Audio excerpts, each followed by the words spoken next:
Hey guys, welcome to Anicap Central. Today, I am going to recap the first episode of the popular comedy anime, The Disastrous Life of Saiki K. Spoilers alerts.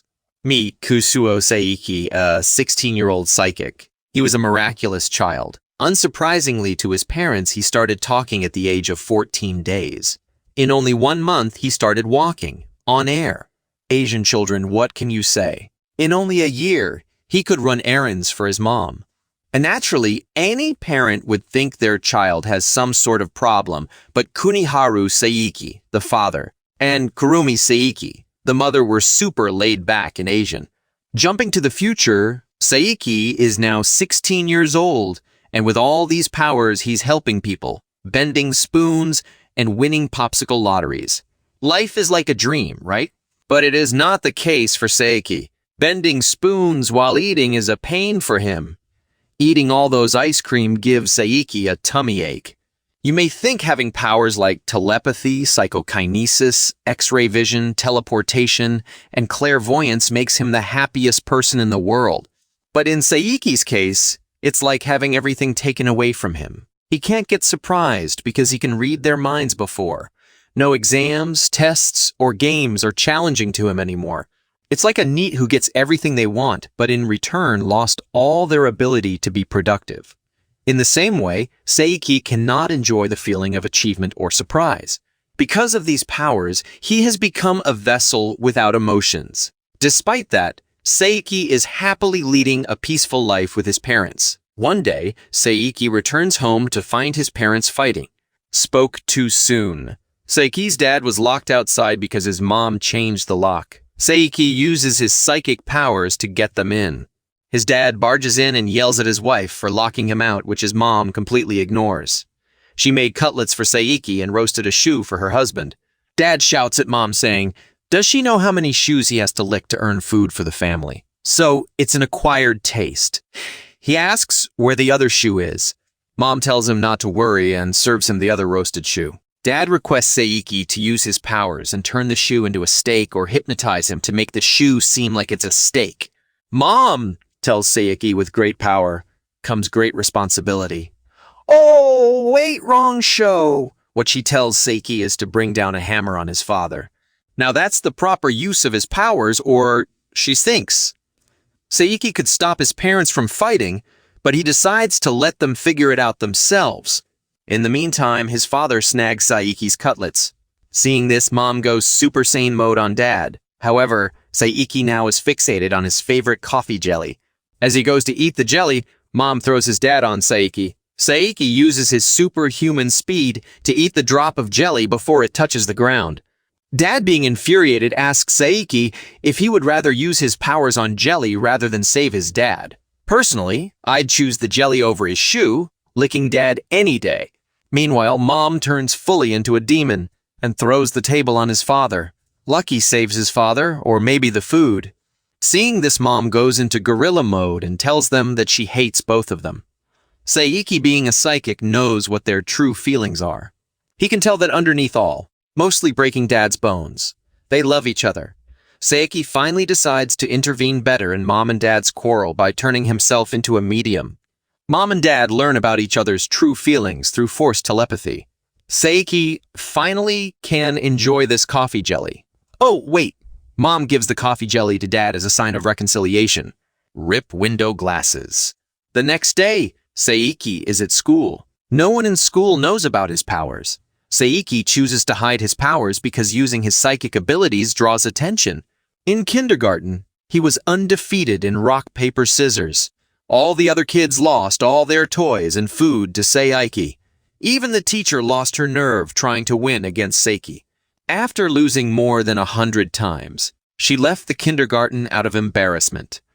Saiki's amazing skills pulled in many eyes, which Saiki didn't like. Since then, he stopped using his powers in public. To avoid any social interactions, Saiki uses telepathy to sense if anyone is around. Saiki can sense anyone is around. Saiki can sense anyone within 200 meters of him, except for one person, Reiki Nendo, an unpopular guy but always eager to be a pal with Saiki. The only fact about Nendo that bothers Saiki is that he cannot read Nendo's mind. Every person, even animals, have thoughts except for Nendo. Saiki, however, has figured out that Nendo is an idiot and has no thoughts. Lol. Suddenly a student named Takahashi collapses and Nendo goes to help him by punching him and kissing him. Yeah, that's how you do, Keepar. A teacher comes in and tells Nendo to take the student to the nurse's office. He also tells Saiki to tag along. They arrive at the nurse's office only to find no one. Nendo thinks it's time for another mouth-to-mouth thingy, which of course is more yummy than Saiki's favorite coffee jelly. Takahashi jumps out of his arms and goes to the faucet. He washes his mouth and calls Nendo an idiot for kissing him. Takahashi tells them that the sickness was all fake and questions Nendo why the hell he had to kiss him. In Nendo's defense, he says it was his first kiss too, so they're even. The dude starts projectile vomiting after hearing this. Takahashi threatens Saiki not to tell anyone about him faking his sickness. But it's already too late as the massive P teacher Matsuzaki already hears all this. To save himself, Takahashi blames all this on Nendo. Saiki thinks that was smart of Takahashi to blame the idiot until Takahashi also blames Saiki. You won't like Saiki when he's angry is what Saiki didn't think. But dragging Saiki into this was a bad step for Takahashi. However, Nendo claims that Takahashi is in fact sick with a deadly disease named root sickness. They check his temperature and find out that Takahashi is in fact sick. Saiki definitely did not use his pyrokinesis here. Takahashi gets dragged to a hospital, but unfortunately for Saiki, Nendo saw him using pyrokinesis to dispose of the thermometer and gets dragged to the hospital too. Then, we meet Shunkaidu, a second-year student with a Chunibyo complex. Shun-Ake Jet Black Wings believes he possesses a powerful dark force in his left hand. With this power, he will protect the world from the secret organization called Dark Reunion. After that, the students are seen talking about a venomous snake being on the loose. Shun jumps in and claims it was the evil organization's scheme to take over the world. Saying to take over the world makes sense in the Chunibyo language. Before he could name the snake murder Dragorum Sna, news comes off the snake already being dead. Jet Black Wings claims someone powerful must have defeated it, but turns out it was killed by grade schoolers. Feeling defeated and embarrassed, Jet Black Wings goes to the washroom to definitely not cry. Saiki also leaves the classroom as he anticipates a snake. Lo and behold, a venomous snake appears in the classroom. Everyone is in panic and it's up to Jet Black Wings to save the day. He goes up to the snake and realizes he might have bitten off more than he can chew. The snake lunges, but luckily Saiki uses this powers to save Shun. Shun, thinking he used his powers to kill the snakes, boosts his Chunibyo-ness to a new height. Next, we meet a self-proclaimed perfect beautiful girl named Teruhashi Kokomi. Everyone can't stop staring at her as she walks down the road. Even some try to take her out. But Teruhashi, being the perfect beautiful girl she is, declines gracefully instead of calling the guys a pig who should date little piggies. Teruhashi sees Saiki passing by looking all bored. So to brighten his day, Teruhashi decides to go say hi. Teruhashi greets Saiki and thinks this fool must be simping for me so hard right now. But Saiki, being the total Chad he is, nods and leaves. Teruhashi, surprised by the unexpected reaction, decides to try again, but fails.